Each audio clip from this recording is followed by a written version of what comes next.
hear from you, so get those comments in. Ladies and gentlemen, a very good evening and a massively warm welcome to the Red and Blue Review. My name is Sick Note Nick Philpott, and I hope you're all well. I hope you're better than the crew that I've got lined up for you this evening. One by one, they're going to appear on your screen at the moment. In advance, if I do start coughing and spluttering, my apologies. Paul Gear, real panel. I know you got a little tickly cough. You all right, mate? Yeah, not too bad, thank you, mate. Yeah, obviously Palace have had a good week, which always helps the health. So yeah, let's hope we all start to feel better. Absolutely, and the gorgeous Yasmin. Yaz, I know you're poorly, lovey. Thank you for coming on. How are you feeling? Not too bad. Sound worse than I feel. I'm glad to hear it. Lionsy, I know you've had a stressful day as well, but buddy, thank you for joining us at such short notice. And I know you've only just got home. You okay, mate? Yeah, absolutely fine. I've seen a video about allergy, but I'm probably worse than I look. So it's even worse than that. Because Holy Oak's here. Holy Oak's here. He's had his personality removed. How you doing, mate? I'm all right. I'm all right. Thank you very much. Merry Christmas, everyone. Yeah, it's over, mate. I know you're a bit behind the times. You're still using your Nokia 3310, but Christmas is over. Nothing better than season's greetings. Yeah, whatever. Okay. Anyway, ladies and gentlemen, thank you so much for joining us. I can see you all out there. Dawn, I hope you're well. Johnny Knox, Mark, I can see you. David and Paul Holden. I saw you yesterday, you miserable bastard. You didn't say hello to me. You were standing 5 rows behind me. Tom Clark, Samuel, thank you for all your work you do on our Instagram page. Please make sure you give them a like, share, or follow, or whatever you do on that stupid forum. But thank you for all your hard work, Tom. Where should we start off? So we've had quite a good Christmas, really, lads, and lassies. I think we're undefeated over Christmas and so far. I know we can't. We're not including the Arsenal game and all that, of course. Bournemouth was, I think it was a very credible point, which we're going to come on to in a minute. And of course, yesterday's win, we should have been winning comfortably, really. They're cut adrift against Southampton at the bottom of the table. It should have been a comfortable win. And Palace being Palace made it a little bit more palacey for what happened earlier on in the game. We'll come on to that a bit later on. Paul, maybe you'll kick us off if you'd be so kind. I know Yasmin's going to cover one of the games, but you're going to cover both the games because of her voice, bless her. So we'll kick off with the Bournemouth. Nige, could we have the lineup for the Bournemouth game, please? There you go, Paul. Over to you, mate. Yeah, just to prove we're live, I've just seen Ipswich are apparently beating Chelsea. So it's yeah, we're going very. And Brighton beating Villa and Ipswich are beating Chelsea. You're quite right. We don't mention the Brighton lot. Yeah, so we went down to Bournemouth on Boxing Day after our defeat, which we discussed last week to Arsenal. So there's the lineup. We made 3 changes from the Arsenal game. Obviously, Daniel Munoz was back after his ban. Trevor Chalobah was back after he was basically just rested against Arsenal. And Eze, who was also injured against Arsenal, he was back in. So Klein, Richardson, Kamada dropped out.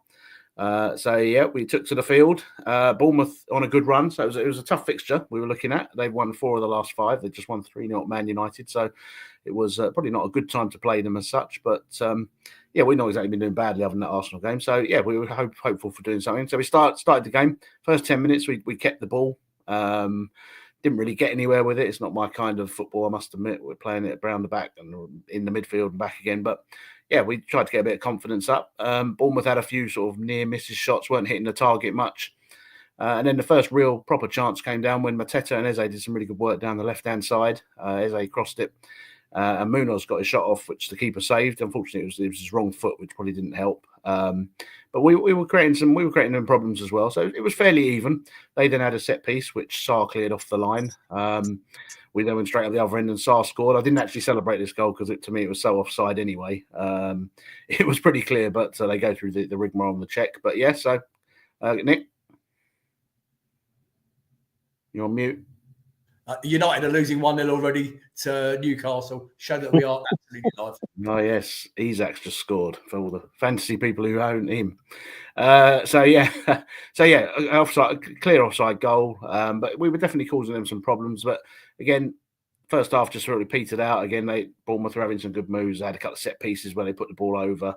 They were very wasteful in front of goal considering how many goals they've scored recently. So, yeah, 0-0 at half-time. It was all fairly good. Came out second half. And again, we had a bit of the front foot, had a set piece. Eze shot had a good shot from the edge of the box, which the keeper did well to save, and unfortunately their defender got there just before Mateta, so we couldn't put that in. Then at the other end, similar, they had a good shot which Dean saved, and then they had a second shot which sort of bobbled around the box and sort of hit a surprise Dean Henderson. Luckily, it sort of came back out. So yeah, it was a real sort of nothing game, hence why it was bottom of match of the day, to be honest. The next sort of information on that game that was a bit unfortunate was Mark Gay got with a silly booking, which was his fifth booking of the season. So we knew he was going to be suspended for the next game. But yeah, it just sort of petered out. Bournemouth were probably edging it towards the end of the second half, but again, every time they got in the box and had a shot, they missed the target. So yeah, it was a good point. Ultimately, at the end of the day, we'd have all probably taken the point on the way down there, to be fair. So yeah, the game was probably more notable for some records we got from it, to be honest. Tyrick Mitchell made his 150th Premier League appearance. He's the youngest Palace player to reach that milestone. So well done to him. We'll probably come on to him a bit later on a couple of subjects, as I know some people are not fully impressed with him at the moment, but it's be interesting to see what people's views are on that. We also got our 150th clean sheet in the Premier League, which is no mean feat over our 15-16 seasons in the Premier League. As you see from the graphic there, who's got the most. Good old Vicente. Surprised Wayne's up there, to be honest, but I think that shows how much he played for us. But yeah, so we've had 10 goalkeepers there who've got clean sheets for Premier League Palace, which is quite good. And the other record for that game, it's our fifth. We went unbeaten away in the Premier League, 5 away games, which is the 5th time we've done that. We've never actually got to 6 away games without defeating the Premier League, so hopefully we can do that at Leicester in a few weeks. But yeah, 5 times. That shows how good run we are on at the moment, which is good. I think it's a 1 defeat in 8, 2 defeats in 11 or something. So yeah, it was a good result. So yeah, any other people's views on the Bournemouth game? Yeah, I think the most entertaining thing. And by the way, again, good evening to all you latecomers out in the chat. I can see you all. Ian Donald, George is out there. Ian Roberts, how you doing, mate? Thank you for your kind messages. I think the most entertaining thing out of the whole game was Mark Geehy's post-match interview. Gerald, did you see it? No. I was going to talk about something else, but no. Go on. No, I know it was everyone's saying it's a boring 0-0 draw, but I mean, firstly, like Paul said, we would have took a point beforehand, especially after our last display down there, But for me, I just sat there a bit nonplussed, really. I know they had some chances, but they're not making our goalkeeper, I didn't think, I wasn't panicking at all and thought that at any time that we might break away and have a really good chance or score a goal. So literally wasn't that, it's only the papers, it's only the mainstream media that hype up, see where they are in another 15 games or whatever. But I can't see them, playing the whole season like that. I know confidence is okay, but I think we're both in false positions. I think what will happen, we'll come up and they'll come down, and then we'll finish above them or just round about the same 10 to 12th place as per. Paul. Yeah, like you, Joe, we were in the ground, and it was never really any panic. It was sometimes they put the Alamo up, and you think, "Oh, it's coming." But I was never really in any doubt. Ever felt like they were going to score. I mean, they said when they did get in our box, as I said, they put it wide, put it over, and missed completely. I think perhaps Palace were maybe not as adventurous as they could have been, probably because they, as I say, after the capitulation against Arsenal, they obviously wanted to keep it tight at the back and keep it short. And also Eddie wasn't on the bench for some reason. He obviously picked up a knock or something, so we didn't have that many attacking options to bring back on. So I think Palace from 70 odd minutes were quite happy to take the point. But so it was a good point. So yeah, we moved on to the other thing that surprised me when I watched it, because I was watching it live on the telly, was that how many shots did they put past the post, either dragging the shots wide of the right hand post or just crap shooting on the near side on the left hand post. It was just a very bizarre game. Geehy said to Amazon Prime after the show, to be honest, it was a rubbish game, a boring 0-0, not what you want to see on a Boxing Day fixture, but we'll take it. Very credible result, for a top half team. And he was right. And I thought his post-match interview, he was being really pushed by the interviewer to give his honest thoughts. And he did. He didn't try and sugarcoat anything. He just said, if it's pretty crap, really, wasn't it? Anyway, there you go. That's it. We'll cover that. And those of you out watching us on YouTube and Facebook, we're going to be talking about the transfer window later on. I know Ian wants to cover some stuff on the transfer window later on. While we're talking about the two games, I'll be interested to know your thoughts. Apparently, Chelsea have equalised. I've just seen it there. Thank you, Tony. I'll be interested to know your thoughts. Who out of our guys that are running out of contract this year are you happy to release? Who do you want us to see bring in? What positions do you want us to see us bring in? Because there clearly has been, Glas has obviously been given a war chest, a little bit of a war chest to go in early into the transfer window, and he's actually pushing the board to do our transfer business early. Who do you want to see in the chat? Let's have it. We'll read them out as they come through. Let us know what you think. Okay, I'm going to move on to quickly do the loan watch. There is no other games over the Christmas period for the other teams around the club. I do apologise about my voice. I'm sorry about that. I can't do anything about it. Owen Goodwin played for AFC. Oh, sorry, he plays tonight for AFC Wimbledon. Okay, Joe Whitworth played the full 90 minutes for Exeter and let 4 goals in as they drew 4-4 at home against Crawley Town. That's obviously his worst performance of the season so far because he's been pulling up trees down there. So that ended up 4-4. Danny Emery played full 90 minutes for Bromley, who drew 1-1 with Swindon. Jezrak Saki has not been part of either of the matchday squad for Sheffield United over the festive period. I thought he played yesterday. Did he not play yesterday? I'm sure I saw him. I was in the red and blue bar before kickoff. I thought he was playing. Teo Adramola was not part of the matchday squad for Stockport County as they played away at Rotherham United. And David Ozo was on loan at Derby County. He's still missing from the matchday squad due to injury. And no games for Luke Plange and for Helsinki. So that's that. Joel Holyoke. Isn't Teo being recalled or being sent back? I read that the other day.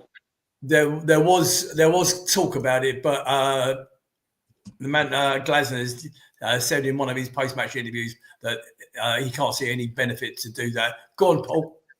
I saw that Hodgson finally made the Leicester squad the other day. He was on the bench. It was their game at Liverpool. And the Chelsea, by the way, the Chelsea score has been revised back to 1-0 to Ipswich. So it looks as though the Chelsea goal got disallowed by a little bit. Can I just suggest that Adam Arola might be a decent cover or even challenge Mitchell down the left side? I only saw him once and I was so impressed with him. I mean, he is a sort of, he is a marauding left-sided player. I don't know. I mean, until you chuck him in at the deep end, he's. I think we're missing a trick not having him, involved. I really do. I'd like to think if he was worthy of challenging for our team, he could get into the Stockport team. To be honest, that's my only concern. Paul, not too keen. Yes, did you want to add something there? Yeah, I was going to say the same as Paul. If he can't play for Stockport, then there's no. I don't think Tyrone Mitchell gets enough credit for. I know yesterday he did do some annoying things, but he is a good player. So I think you'd have to be very good to replace him. Guys, keep your powder dry on Tyrick because he's part of what we're going to be talking about later on. Okay, so Joe, if your point was going to be about Tyrick, hold fire for a few minutes because we are going to come on to him in the second half of the show. Paul, cover off yesterday if you'd be so kind. Yep, so we moved on to Southampton. We get the team line up again. It was pretty much the same team that obviously got the point of Bournemouth. Obviously, Gay was suspended, so Chris Richards came in. He was told that pretty much straight after the Bournemouth game. Oliver said in his press conference, so he had time to prepare for that. So, yeah, which is probably now looking like, as I put Mark Gay in that's probably looking like our first choice team, I think, for Glasner when he seems to have everyone fit. So again, started well. Started on the front foot, got some corners, some attacks. And yeah, we're pressing them back just as usual with Palace at the moment, and certainly on Sunday. Sunday was Sunday, not Saturday. Just weren't converting the chances. And then, sure enough, 10, 12 minutes in, Southampton get into our half for the first time. Walker Peters gets round Munoz, pulls it back, and I think Armstrong was having a shot, but it went across the goal and Dibbling put it in the net. So we suddenly find ourselves one goal down, having spent the lion's share of the game in their half. Luckily, we sort of got straight back into that mode and were pushing. pushing forward, and started to cause them more problems again. So Sarr was causing their defence problems. Mateta was being the refereeing. I don't know if we're going to come on to the refereeing for the game of this, but Michael Salisbury was the ref, and I thought he had an absolute shocker. Some of the stuff they were doing to Mateta and not getting booked or anything like that, it's just inviting them to carry on doing it all match. But we managed to break away from them a few times. We finally got to a corner. Down the left-hand side, we were moving down. Mitchell played some good teamwork, got the ball to Lerma, who played a 1-2 and then had a good shot. We would say beginning to cause Ramsdale trouble. Sarr forced Ramsdale to put it out for a corner. And from that corner, we swung it across and Chalobah headed it in. Obviously, we get the old VAR check up there. Now, it's been quite an interesting one. I've obviously seen this on TV and watched it back. I don't think it's a foul. I think we've seen a lot of goals recently. I think a few teams have scored direct from corners and the goalkeeper's been a bit jostled.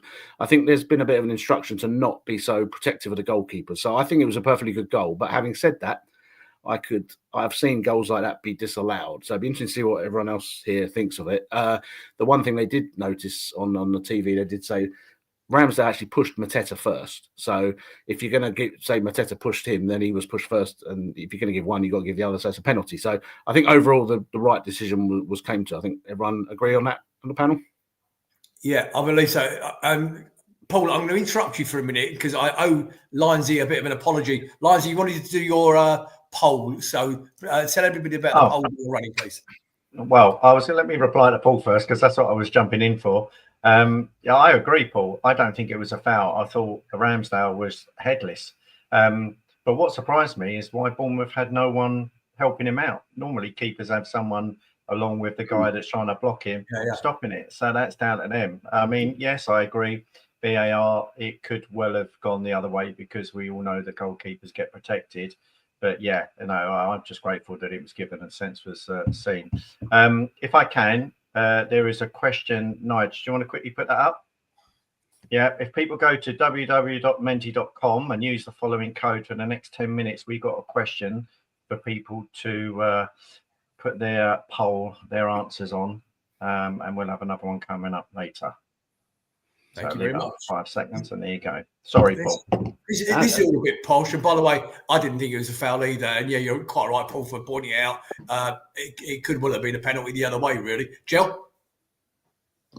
I didn't think it was a foul. I thought that the original push on Mateta, and then Mateta just doesn't push him. He just holds him at arm's length, and then Ramsdale fling. It's the usual Klinsmann, isn't it? You can either fling yourself to the floor, or you can, make yourself look like a useless starfish, and then fall over once you realise that that you've just been.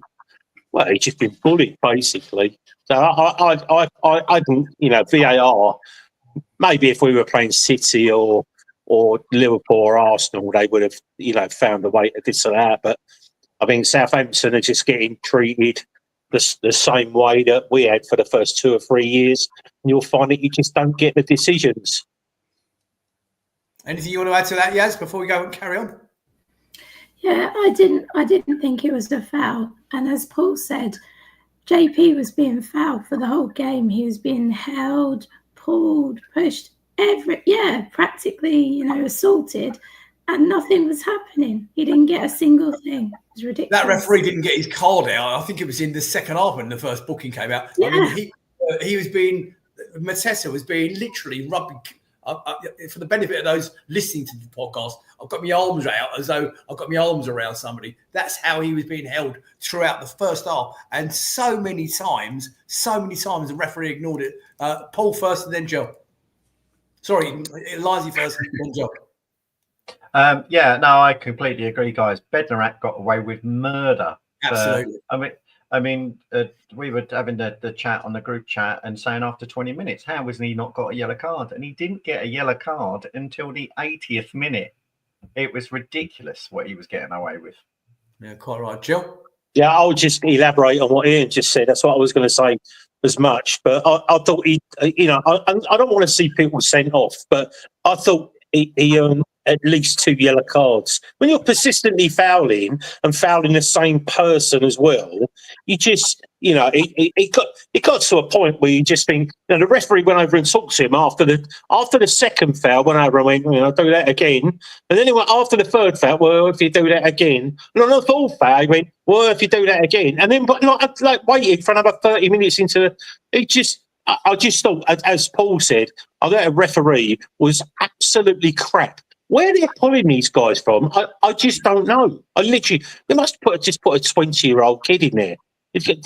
For what? At least they'll have the bottle to blow the whistle or show a card. It's just ridiculous. And like I said, against the top 6 club, if that was our defender, like Ramsdale, absolutely blatantly wasting time. Gets it. The referee says nothing, right? Carries on wasting time. Referee says, do that again. But two weeks ago, Henderson, as soon as Obbo fans are whistling, runs over, yellow card, wasting time. What is? It's just the standard of refereeing. It's just crap. Indeed. And again, to prove that we are live and absolutely live, 21 minutes gone. Man United 0, Newcastle United 2. And so if I've got this right, Paul, we beat Chelsea on Saturday. We go above Man United in the league. Yeah. Is that right? Yeah, they're having a shocker. Yeah, Joe Linton. I'm about to cough, guys. Somebody take over, please. Right, so carrying on after the goal again, Palace putting the foot down again. We're always trying to get this second goal, which is obviously our Achilles heel at the moment, and we need to get better at. But Sarr suddenly burst through a long ball up in Mateta, flicked it up in the air, and he managed to control it beautifully on the run. Went through, hit a good shot to bottom corner. Ramsdale, fair play, good save. We then, as I say, I think wasn't from that corner, but from one of our subsequent corners, flicked on it then, and Lerma at the back post with a scissor kick, acrobatically kept on target, which was good. He did well there, but again, Ramsdale made a good save from close range. So yeah, we're searching for this second goal. And then again, down the left-hand side, a ball in from Mitchell, which Mateta left. And I'm not really sure how Munoz contrived to miss this one. He's got an open goal to roll the ball in, and he decides to hit the Southampton defender who's behind him. And yeah, it has and will cost us this not putting this games to bed. And second, I mean, we're not at the end of the game yet, but hanging on at the end of this game was ridiculous, really, from the way the game had gone. So yeah, that was the first half, and yeah, going level. But yeah, much on the ascendancy, Jill. Again, I said this, in our chat that we've got. That game, I know you're going to cover off the second half quickly, but that literally could have been a 4-5-6 game to us. If we'd have won 6-1, no one would have come away and went, "God, blimey, Palace were lucky." No one would have said that. If we were just a bit sharper, Munoz should have had at least 2 yesterday. It's just I thought that was we thrashed them 2-1. Yeah, that's what I thought. Yeah, as you say, it could have been 3-4-5-1. Just some good news. Aston Villa have just equalised. Ollie Watkins has scored a penalty, so that's nice to see. Brighton pegged back. So yeah, half time. As we said, well on top. Come out second half, and again it's us on the front foot. And soon enough, we have another corner which is half cleared. Mitchell heads it back into the box, and then Munoz manages to stay on side and just puts it back into the mix. And edge of the box, finally, we get Eze to send in a little smashing thunderbolt. And I think we've been asking him to shoot recently. He had a good shot at Bournemouth, but yeah, he put his foot right through it, and really, it was past Ramsdale before he saw it, really. And hopefully, this will be the kick-starting of Ebb's season. He's crap is the word you're looking for. Crap. He was being awful. He's been absolute garbage. Anybody want to come on and argue with me? Get it sorted out. The bloke shouldn't have been on the pitch. I mean, the only poor side to it was the manager's decision yesterday to swap him out for Kamada, who was even more dog shit than Eze had been for the whole game. He was poor. He's been poor most of the season. Come on. Let's stop the loving for Eze, please, because I'm sorry, if you're not pulling your weight, you're not pulling your weight. Ian, you're on mute. No, I'm not. I'm just speechless.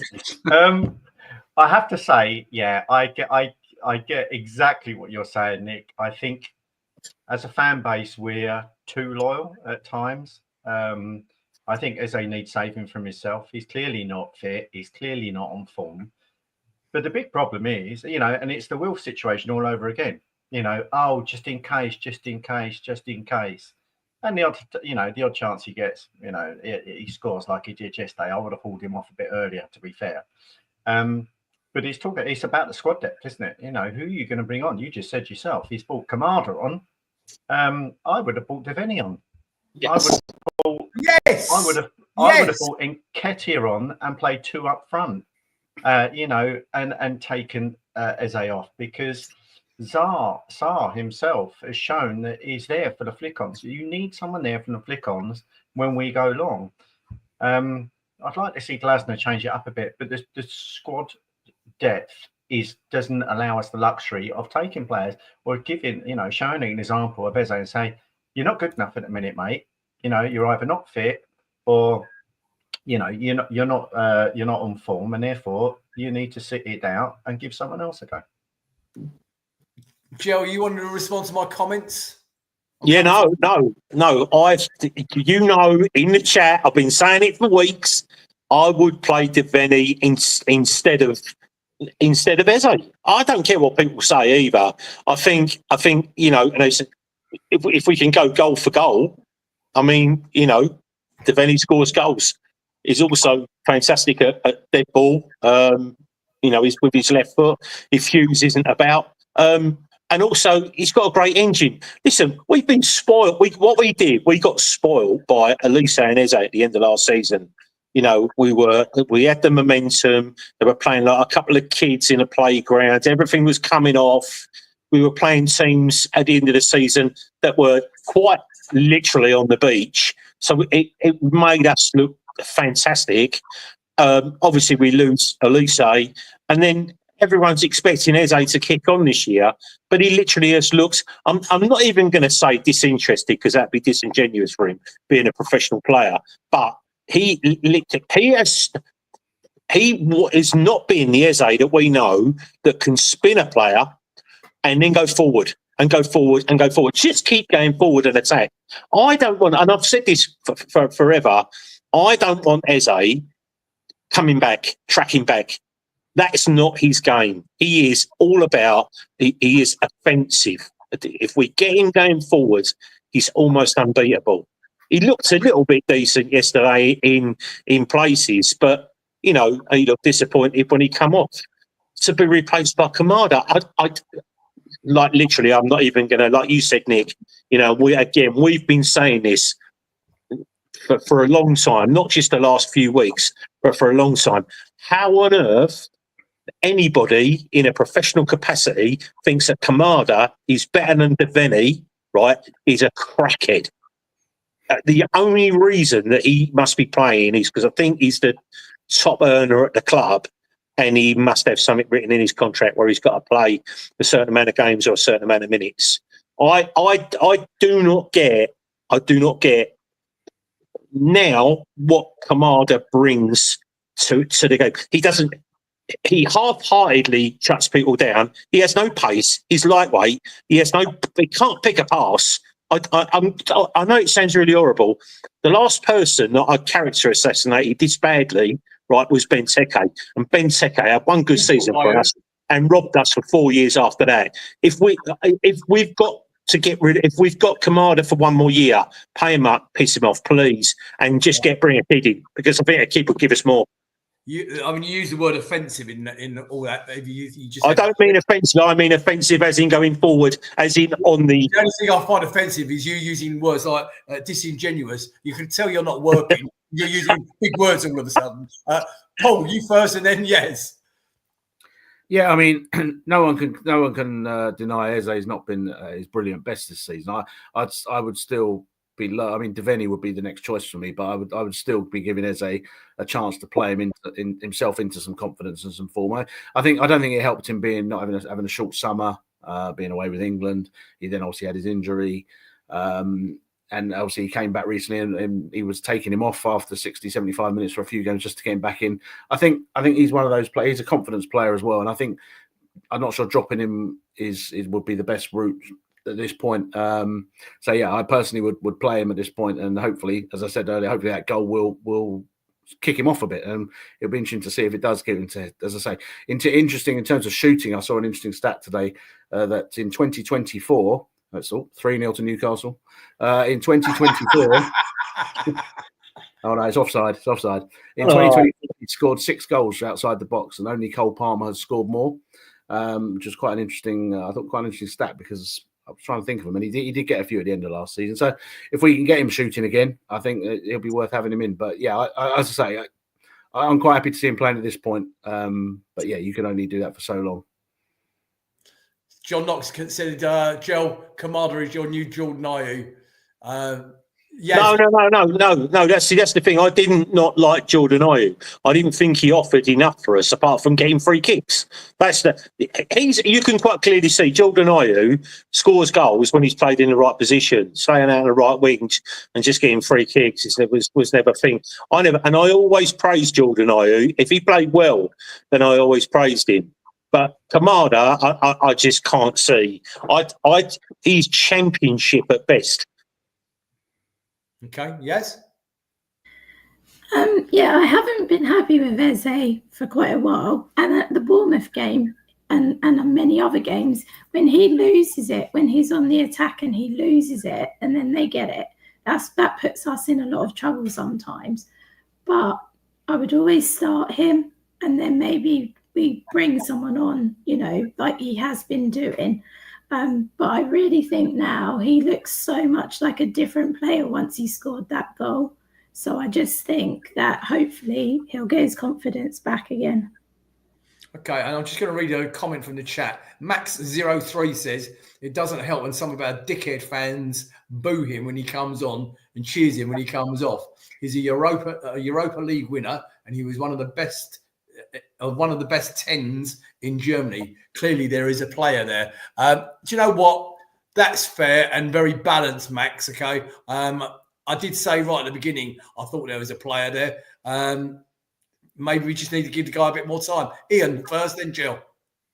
I said when he came across, he's really good in Germany and just as well as in Italy. But it's a different standard of football.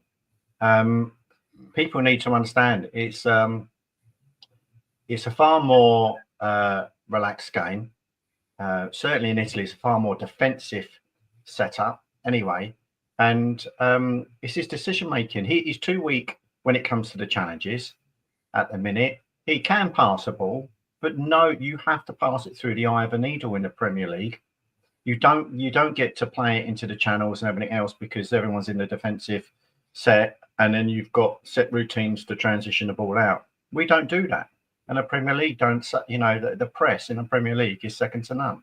So, yes, the guy's obviously got ability, but he has to get up to speed with the game. Otherwise, he won't be here for too long.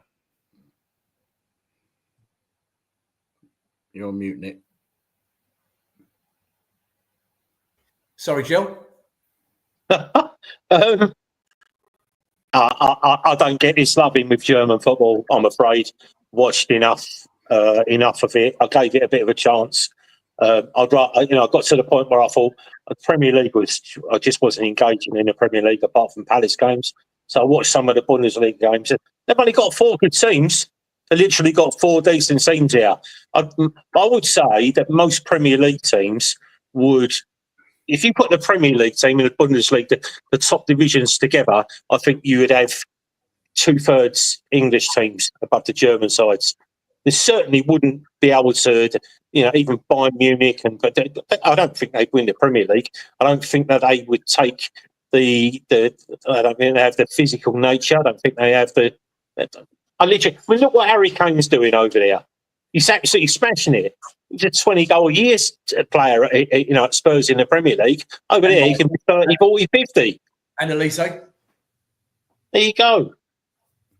And I think Mokhtar agrees with you. He said the problem is we're too focused on the Bundesliga players. And again, I make you right, Mokhtar. And by the way, I hope you will, mate. Because I know you followed me and Joel wherever we've gone, buddy. So glad to see you on there. Paul, any more on yesterday's game? Just to finish off, as I say, again, after we'd gone 2-1 up, we were still trying to get that third goal, just wasn't going in. And then Fernandez of Southampton had a good run. Should have been taken out before he got to the box, but he got into the box, had a shot which Dean tipped over. That was really the only sort of trouble we had. And then we had a free kick at the other end.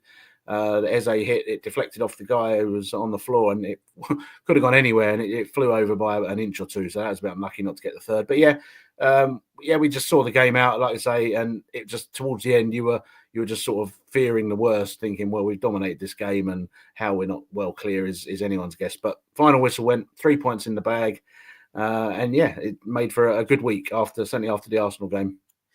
And so, looking at the stats, you say it's fairly one-sided. I was surprised they had more possession than us, but I think we were sort of letting them have that. They're playing 3 at the back now with their new manager, so they were doing a lot of the passing around the back and doing silly stuff like that as well. But obviously, you see how many shots we had, shots on target compared to them. It was pretty. We were pretty on top on all counts on attack-minded football. So good result. And here's me bad mouthing Eze, but he earned me 53 quid because I had 53 quid on him having a shot and. From I think it was from outside the box and scoring, and so I earned 53 quid out of him for doing that. So thank you, Mr. Eze. I know I've just been harsh on it, but my bank account says thank you, Jill. I just want to go back to the chances and the way that you described one of our chances, Paul. And again, I've said this. I would much prefer that Sarr plays through the middle. And tries to feed off the clever flicks off of Eze and Mateta, because, like I say, when he's out wide, he doesn't seem to be involved in the game. But as soon as he's directly going through at the point of the team, it just seems like he has. You can see his pace immediately. Scares the life out of everybody, and I think that's a better position for him. But I don't know what the setup would be, because I've been screaming for years for 3-5-2, but I really don't know, Paul. Well, as you say, I think you're right. He's most dangerous there. And I think the system we play is designed for that. I think you've got Mateta up front, and then you've got Eze and Sarr are supposed to be played tucked in behind him, because Mitchell and Munoz are supposed to be the wingers. So I think what happened the other day, though, was, and we struggled to do this, I think we were quite static the other day up front, on the basis that, like I say, they had 3 centre-backs and they were marking man-to-man. So I think he was trying to drift wide to try and just get away from his marker, but none of them could do that. I mean, there's a lot of reason why we kept going backwards, because we didn't have much movement up front or whatever. So I think that didn't help them. But the other thing is to say on front of that, which annoyed me, last week against Arsenal, we said a great tactic. When they had set pieces, we'd leave 2-3 men up front. Yes. We've gone back to putting everyone there. Sarr should be up on the halfway line every set piece. As you say, with his pace, you just got to hit the ball out, and it's an out ball. Ian? And I actually agree with that. And do you know what? How about he gets my nomination for the most improved player of the season so far? Is mainly Sarr. I think he's been outstanding. Certainly in the second half of the first half of the season, if you get what I mean. I think he's been awesome. Yaz, would you agree? Yeah, he's definitely improved. I wasn't that keen on him at first, I have to admit, because you had him and Kamada and no one was doing anything they were supposed to. But he's been really impressive lately. So what changes, Yaz, do we make for the game against Chelsea on Saturday? How would you see us lining up? Oh, and of course, we got Chaddy to come out. Nice timing, Nige, because you don't know what I'm about to say. Because obviously we don't have Chalabar on Saturday because we're playing his host club. Is it just a straightforward Mark comes in for Chalabar, or would you make any other changes? Yeah, I think it's just Mark coming in. We can't play Riyadh his first game back against Chelsea. I think that would be ludicrous, really. I think that's all I would do, really, in changes. Everyone else stay as they are. Okay, and Ian, any other changes you'd make for Saturday? What about Nketiah? This is his £30 million player that we bought. Okay, he's sitting on the bench.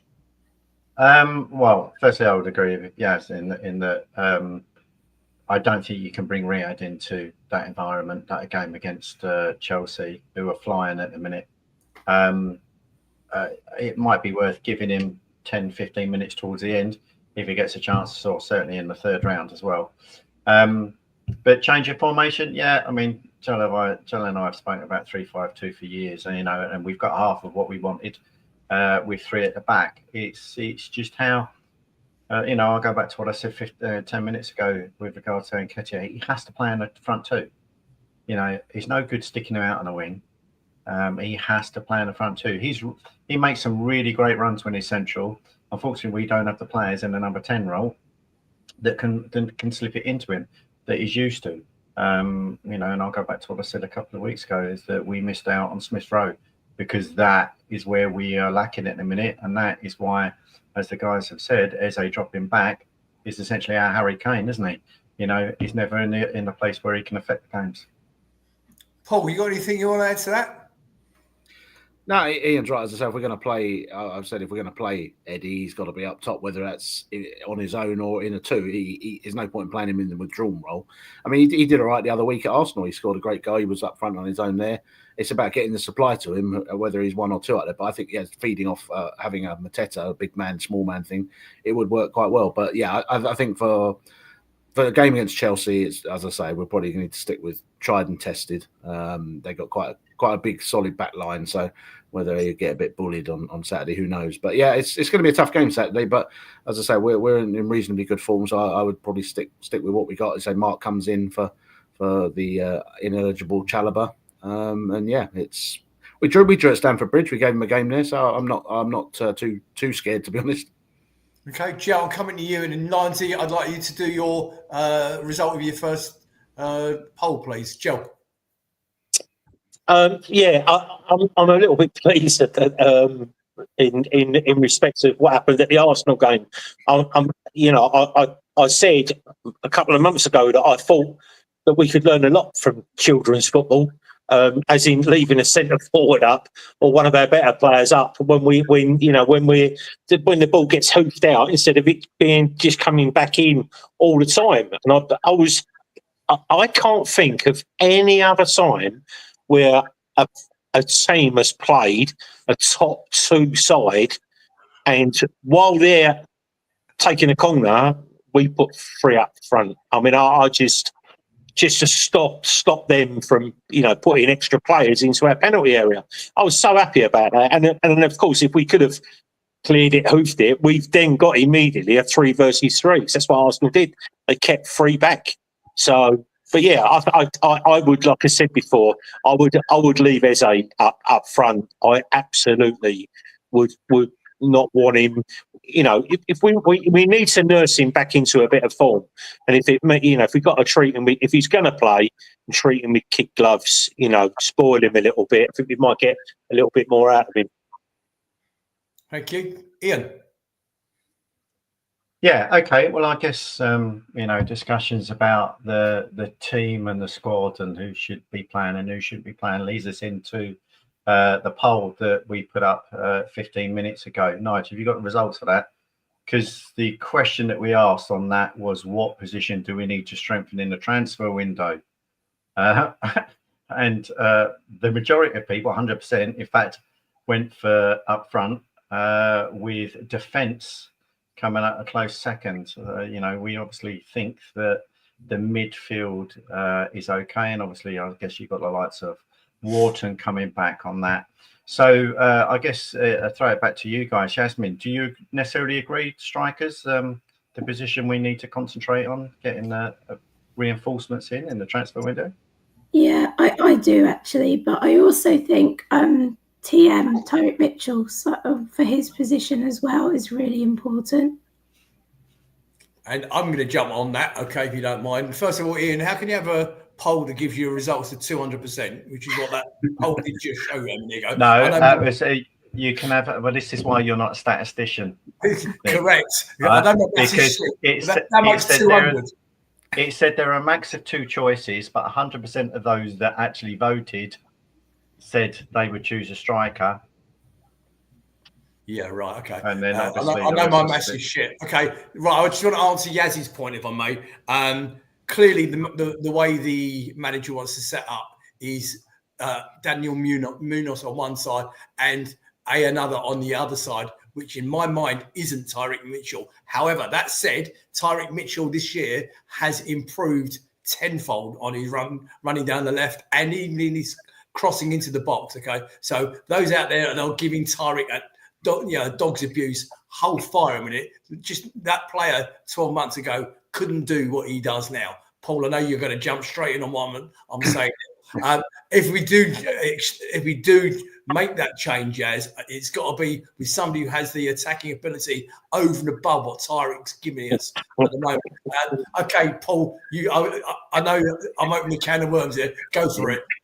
Yeah, I mean, I like Tyreek Mitchell. I think he's obviously a better defender than he is an attacker. I mean, he was always brought up as a left back, and left wing back is a bit more alien to him, although I don't think he's as bad as a lot of people make out. It was quite interesting in the press conference before the Southampton game. Oliver Glasner spoke a lot about Tyreek, and he was saying exactly that. He said they're doing a lot of work to him on how he uses the ball when he's in the opposition half, and how he is strong. His strength is the defending side of it. So they're obviously working on him, and they obviously know that's an issue that he can get better on, and he can. I think the biggest problem for Tyreek at the moment is, and for the team, there's no cover for him really. If he gets injured, I think that people might see how useful he is to the team. The defensive unit is good. We're not letting many goals in. It's solid, and he's part of that. And I think a couple of times this season I've watched Southampton, and Tyler Dibbling, their young chap, he's looked really good, and I thought he could be a future Palace player. I'd love to see him over, but he didn't do much the other day, and that's because he was well marked. He was handled well by Mitchell. And you look at people like Salah, doesn't have much joy against it. So I think he gets a bit of a bad press. Obviously he can improve, and obviously it'd be good to have some cover. But I think he's a work in progress. But obviously, we're going to come to his contract situation soon, and whether we need to replace him on that basis. But yeah, I think, as I say, Tyreek, I think's there. But you look at our team, and I have to think, if everyone's fit, and it is quite a strong team, and you're going to have to spend a lot of money. You look at the way Sar's playing, you look at Eze, you look at, everyone's saying we need a striker, we do. But we're going to have to spend, to do that, you're going to have to spend a lot of money, because Mateta is doing a good job. Nketiah, he's still got to come in and prove he can do a good job. But as a backup striker at this point, with the money we've spent on him, is pretty good. The defence is pretty good. Say the depth in midfield with Hughes, Doucouré, Walton, Lerma, Devaney. You got five players. Eze can play. You got 6 players. So it's fairly strong squad. So realistically, I think we're looking probably for squad players in January at this point. But because it's gonna take a big player to come in and disrupt any of those, I reckon. Okay, Ian, go for question 2, please. Then Joe, I'm coming to you. Ian, question 2. Yeah, question 2's up. Go to menti.com and use the code below. And the question is, who should be allowed to go in the transfer window?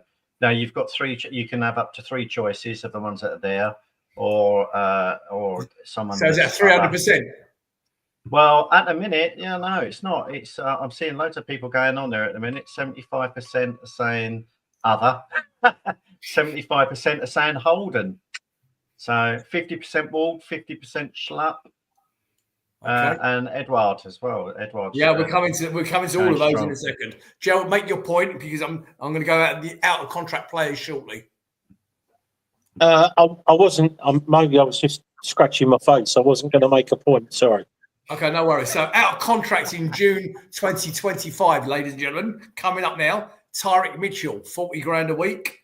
Obviously, Chalobah is on loan, but he's on 50 grand a week. Your captain yesterday, Will Hughes, on 50 grand a week. Schlupp, 60 grand a week. Matt Turner on loan, 40 grand a week. Nathaniel Klein on 50 grand a week. Joel Ward on 35 grand a week. And I don't believe that. I reckon he's on more than that now. And Remy Matthews, according to this, he's on £7,500 a week. Out of those in the chat, ladies and gentlemen, who do you think we should be trying to push to extend their contract? Who should we let go? I'd love to know your opinion on that. And we've also got other players in the squad that are featuring either in the squad or even at the club. And I'll read them to you. Odson Edward, Remy Matthews, Rob Holding, Luke Plange, Ebiobi, and Ahamada. Who should we let go? And Lee Clark has come straight back in and said, Edward. He's the first person. Tony Quinn saying Klein and Ward will both retire. Is that right? So is it out of that, boys? Any thoughts on those? Yeah, do you want to go first? Yeah, I would definitely get rid of Edward. He's on quite a lot of money and he's useless. Also Rob Holding, because he's on not a bad wage and he's obviously fallen out with everybody because we've never even seen him since that one game he played in. But I'd also get rid of Ahamada and Malcolm Abowie as well. Okay, and just going, just putting some meat on your bones. Edouard is on £90,000 a week, which is the most expensive one out of the whole list I've quoted so far. And Rob Holding is on 45 grand a week. So again, good point, Paul. Again, as I say many times, and we all say here, it depends on the incoming plans and what you do. I think there's some players now who need to go. I think Schlupp, it's probably his time. I think Ward, it's his time. Edouard, as I say, all these players who are quite clear. Schlupp's been on the bench every match this season, and he comes on occasionally, but he's obviously not. As I said, I'd listed 6 midfielders ahead of him earlier. So I think probably Schlupp.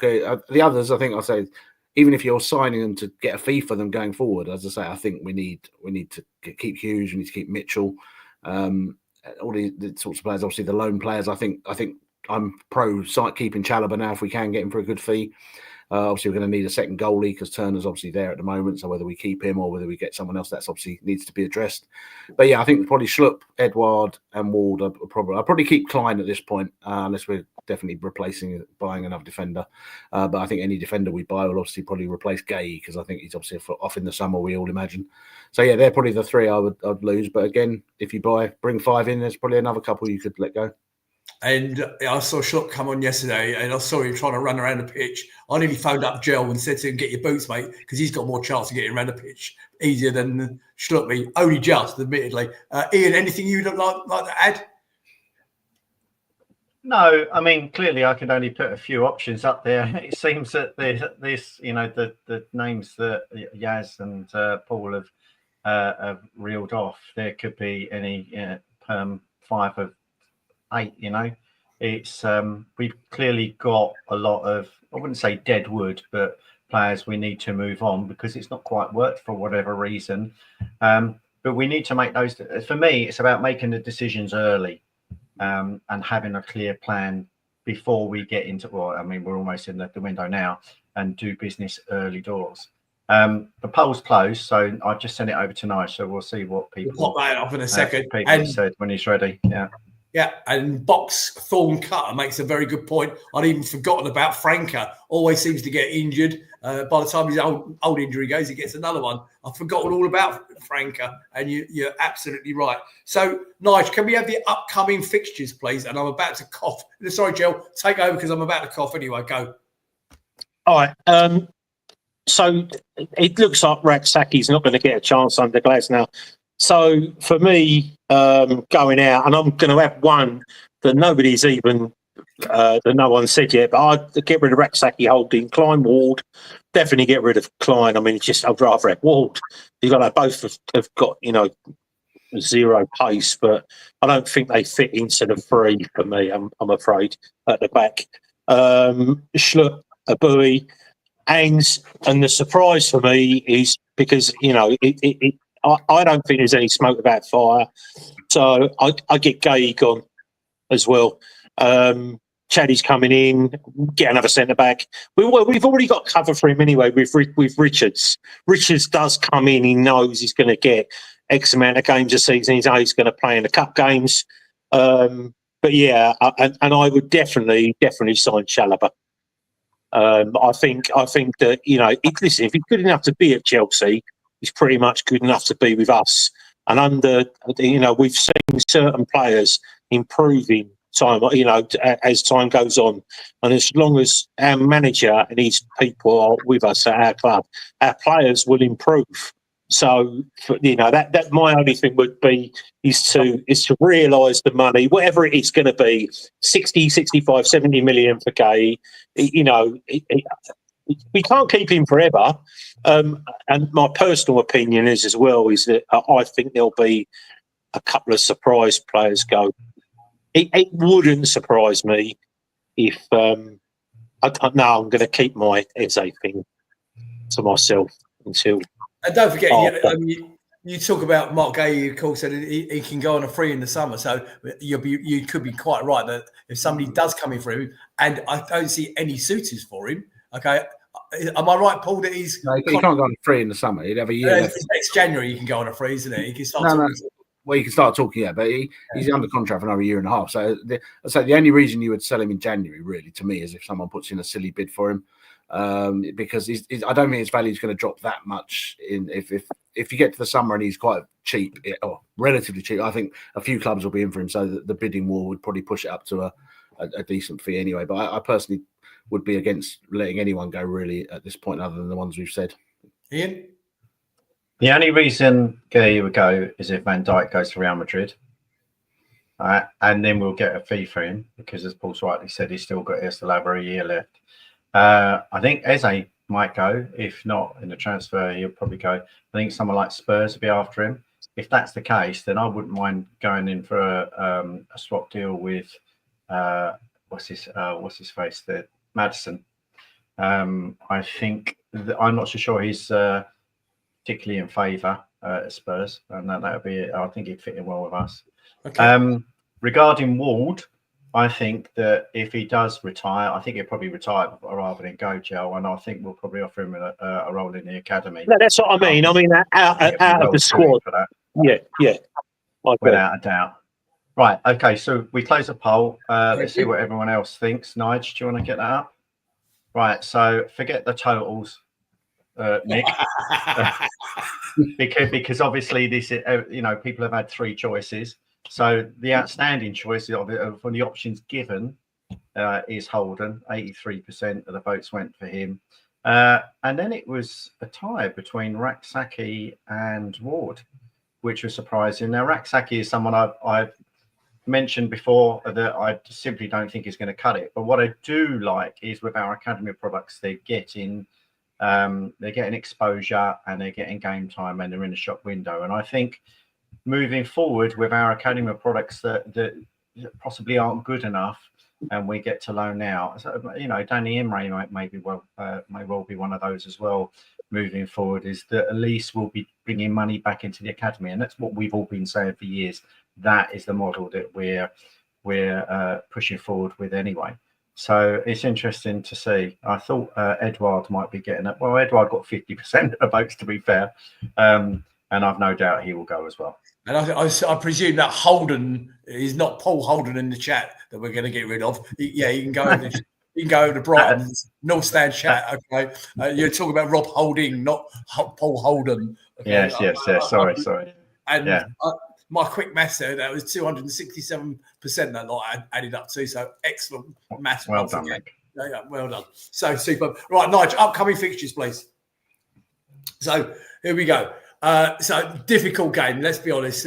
Home Chelsea next Saturday, the 3 o'clock kickoff. I'm going to come to you for your predictions on that in a minute. Follow up the following Sunday. So we've got a whole week to prepare for the mighty Stockport County coming to Sellers Park. Then we're away at Leicester, away at West Ham. That'll be an interesting game because they're really out of form at the moment. A tough one against Brentford. And looking at tonight's game, away at Man United, very easy. Definitely some points available on that one. So, boys and girls so far on the panel, your thought, please. I'll start with you, Paul. Chelsea at home next Saturday. How do you think we're going to get on? Well, I always think it's quite hard to predict a game when the team hasn't played their last fixture. They're currently still losing at Ipswich, so it might not be the tougher game we think it is. I think we'll get a draw against them. I'd like to think we got a draw up there at their place. We can probably combat them. Hopefully, our defence will be pretty strong, and I think we can hopefully get a draw there. Obviously, Stockport, hopefully we'll steamroller, and then we've got 2 away games that we need points from. So I think hopefully we'll get something 4 points out of those 2, and then like you say, Man United's looking at an absolute easy one at the moment. But there's points there. I think I'm going to probably go for 7 points. Well, it's interesting, isn't it? Because, games like Chelsea and Man United, you'd think their banker wins for the opposition, but these days it doesn't actually follow like that. Yes, your thoughts, please, on mainly the Chelsea game, really. Yeah, well, I really would like us to win, but I think it'll be 2-2. Another draw. There's 2 out of 2 going draw. John Knox is saying a draw in the chat as well. Okay, who else? Paul saying 3-1 loss. Unfortunately, the Chelsea. John saying 7 points out. I'm about to cough. Ian, give me your predictions while I choke to death, please. Right. Chelsea game, I think we're going to lose 3-1. I think we'll get 7 points overall. And just an interesting thing that I picked up. Forest second, they've only got a goal difference of +7, which means they've just scraped over the line every time, winning by the odd goal. We've drawn 8 or so games. If we'd have converted those draws, 5 of those draws even, into wins, that give us another 10 points. That puts like 7th or 8th. And I'll make you right, because and some of those games, some of those drawn games, we should have won. You're quite right. Yeah, exactly. So again, keep the faith. We're not far off it. That's why I've said 7 points, which is unusual for me. And we've got players coming back as well. Don't forget, guys. Gel, your thoughts? Winnable games. 2 wins, 3 draws, and beat Stockport. Okay, and what about the Chelsea game? 1-1. Another draw. So is that a total? Everybody going for a draw? Okay, Yeah. well, I can't agree. Lose. He predicted us lose. That's okay. In that case, I'll go with a 2-1 win, because I can't agree with any of you cabbages, because you ain't got a clue what you're talking about. So 2-1 win. Tony's just saying that Ipswich are 2 up against Chelsea now, so maybe we will beat them. Oh, perhaps we will. Now, 2-1 win. You heard it here, folks. Okay, get your money on it. Don't forget, it's me at 153 quid on Eze scoring from outside the box yesterday. Get your money on. Okay. I think the most salient point of this evening was from Ian Lyons saying lots of positives, because we have got players coming back. We are now, I can't even remember, what is it? We've only lost two in the last 11 or something. We've lost. We're on a decent run of form.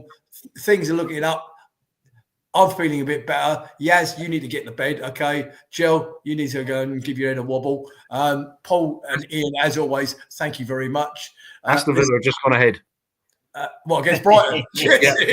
And what a better way to close the show off. Ladies and gentlemen, thank you so much. Brighton are losing. We'll be back on Sunday, the 5th of January, 8 o'clock. See you then. Good night, everybody. Happy New Year!